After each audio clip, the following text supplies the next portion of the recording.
रवींद्र पाटील यांच्या 51व्या वाढदिवसानिमित्त सामान्य ज्ञान स्पर्धेत विद्यार्थ्यांचा उत्स्फूर्त सहभाग। आंतरराज्य सामान्य ज्ञान स्पर्धेत 300 विद्यार्थ्यांनी नोंदवला सहभाग। गुडेवाडीच्या गौरव पाटीलने पटकावला स्पर्धेचा मानकरी पुरस्कार। रवींद्र पाटील यांच्या 51व्या वाढदिवसानिमित्त चंदगड तालुका मराठी अध्यापक संघाने आयोजित केलेली आंतरराज्य सामान्य ज्ञान स्पर्धा उत्साहात पार पडली। महात्मा फुले विद्यालय कारवे येथे पार पडलेल्या या उपक्रमास 300 विद्यार्थ्यांनी सहभाग नोंदवला। या स्पर्धेत गुडेवाडीच्या गौरव रमेश पाटीलने प्रथम क्रमांक मिळवत तालुक्याच्या शैक्षणिक गौरवात भर घातली।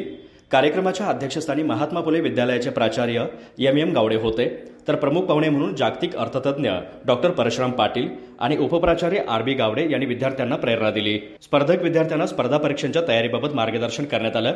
कार्यक्रमात सत्कारमूर्ती रवींद्र पाटील यांचा विशेष सत्कार करण्यात आला। यावेळी डॉक्टर परशुराम पाटील यांनी जागतिक पातळीवरील स्पर्धांसाठी तयार राहण्याचा सल्ला दिला, तर उपप्राचार्य गावडे यांनी शिक्षण आणि नैतिकतेचा संदेश दिला।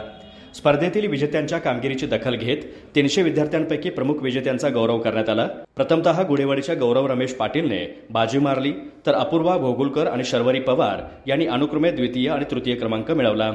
कार्यक्रमाचं सूत्रसंचालन HR पाऊसकर यांनी केलं, तर आभार संजय सावळे यांनी मानले।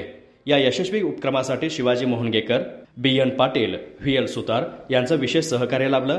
विद्यार्थ्यांच्या या भरघोस प्रतिसादामुळे शैक्षणिक क्षेत्रातील उपक्रमांना प्रेरणा मिळाली असून अशा उपक्रमांनी विद्यार्थ्यांचा सर्वांगीण विकास होईल असा विश्वास उपस्थित मान्यवरांनी व्यक्त केला।